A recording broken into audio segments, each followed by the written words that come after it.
The most terrifying moment for most guys is not the approach itself. It's the moment after the first 30 seconds. What do I say now? How can I be interesting? What do I ask next? For example, you ask her, "What do you do?" And she gives you a one word answer. And now your mind goes completely blank. So what do you do? Well, in panic mode, you throw another random question and then another one. And suddenly you are in an interview mode. And being in an interview mode kills attraction completely. You already know that feeling, don't you?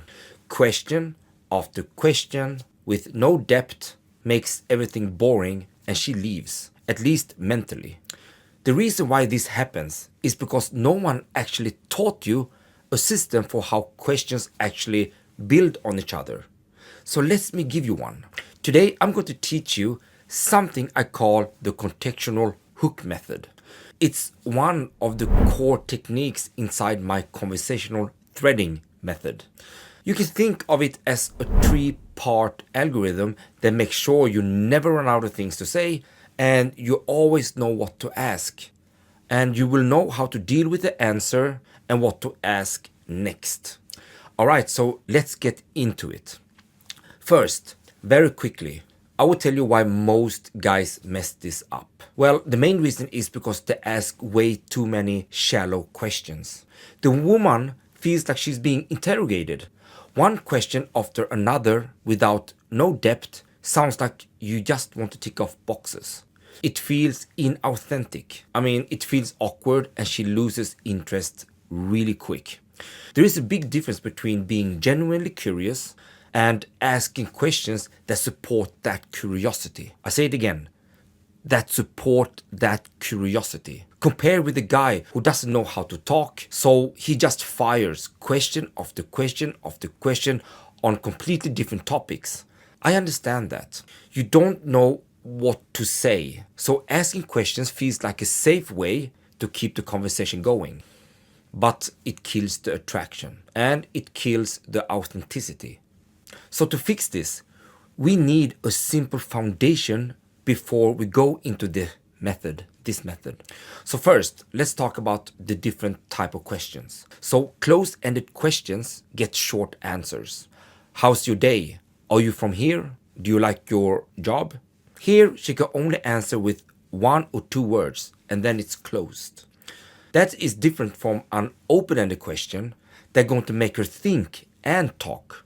Something like, what made you choose that? What did you do this weekend? Tell me more about that. She cannot just say yes or no. She has to actually share something. Most people that knows communication will tell you, only use open-ended questions. In that, I disagree. You need both, but in the right sequence. So here is the contextual hook, step by step. So step number one, you start with an easy closed-ended question. Something like, how's your day? Are you from here? Or do you like it here? This is just to get your foot in the door. So she answers, good, fine, not bad, it's okay. Now, most guys would panic and then jump into a completely new question because they don't know how to deal with those short answers. But you're not going to do that. So let's go to step number two. Here you will share something short about yourself based on her answer. So for example, she says, my day is good, or my day is fine, or my day is nice. And you say, nice. You know what? My day is nice too, because I went to the gym earlier, and that always put me in a good mood. That was very short, a one sentence, or maybe it was two sentences. But you're not going to give a speech here. You're just going to show that you are a real person. You have a life and you have an opinion. So that is important here. And that leads to step number three. After you have done that, you're going to ask an open-ended question that goes deeper into the same topic. So for example, when you say that your day is good, what makes a day good for you? Or if she said fine, then you can say, when you say fine, what do you actually mean by that? I'm curious. Or, Fine. Tell me more about that. You see? And then you're just going to stay quiet and let her talk. That's the contextual hook. So it goes like this. A closed-ended question.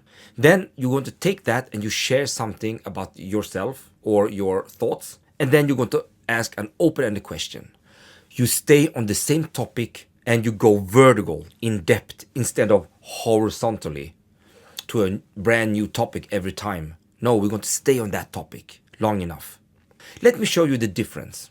So here is how most guys do it. They might ask, what do you do for work? She answers, I'm a nurse. The guy replies by saying, oh, nice. That's nice. So how's your day? She answers, well, it's okay. And then he answers as well, like, cool. So what do you do for fun after work?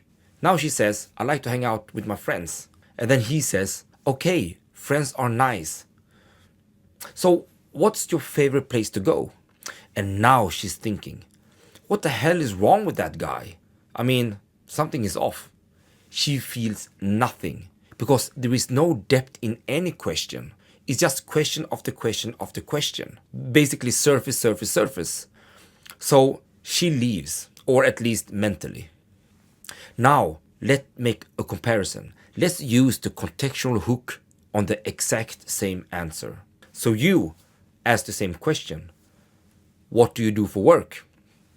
Her, I'm a nurse. You asked the closed-ended question and you got your first answer. Now, you don't jump to a new topic here. You stay there and you share. Nurse. You know what? When I'm thinking about nurses, I think about people who really want to help other people when they need it at most. And it's also quite scientific. I think people in general underestimate how much study and knowledge goes into the nursing industry, like being a nurse, how much knowledge goes into it. And then I'm quiet. That was short, real, and that was your perspective. And then you go for an open-ended question. But I'm curious, what would you say is the number one reason you became a nurse? And then you're quiet. Look her in the eye. Now, what happens here? Well, you stay on one topic. You explore her inner world. You make it about her. All right? You make it about her values, her motivation, her story. You put the spotlight on her. This is where connection happens.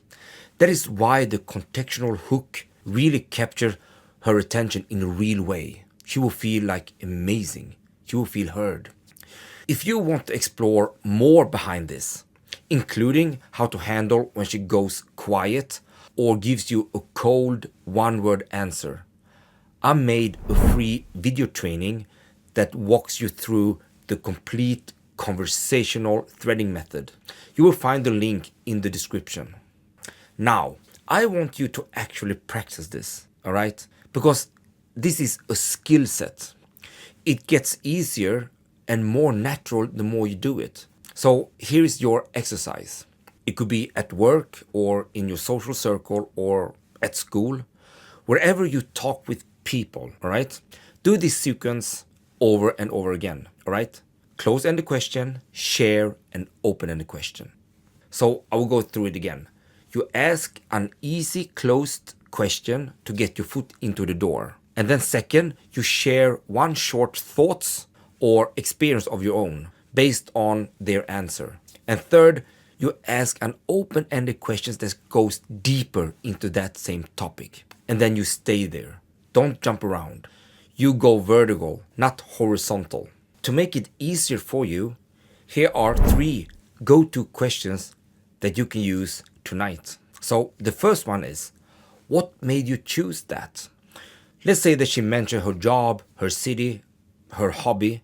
You can actually use this question. What made you choose that? And then you're quiet. A great question.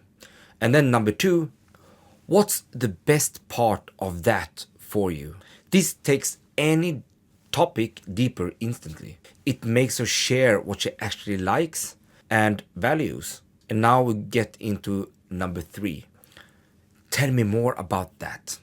Well, technically, this is not even a question, but it's one of the most powerful things you can say when she opens up. It basically signals, I'm listening, I'm interested, keep going.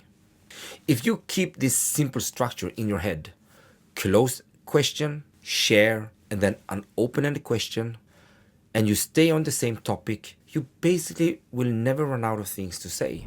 And your conversations will feel very natural, deep, and attractive instead of like a job interview or just, an interview. So that's so important. All right, guys, if you want to go deeper into this and see the full conversational threading method in action, get my free video training. It's going to give you massive value. You will find the link in the description. And if this video helped you, like the video. It tells YouTube that this is useful and it helps me keep making real science-based content for you. All right, so it will help me a lot. And if you want to keep improving your conversational skills step by step, then make sure to subscribe to the channel so you don't miss the next video.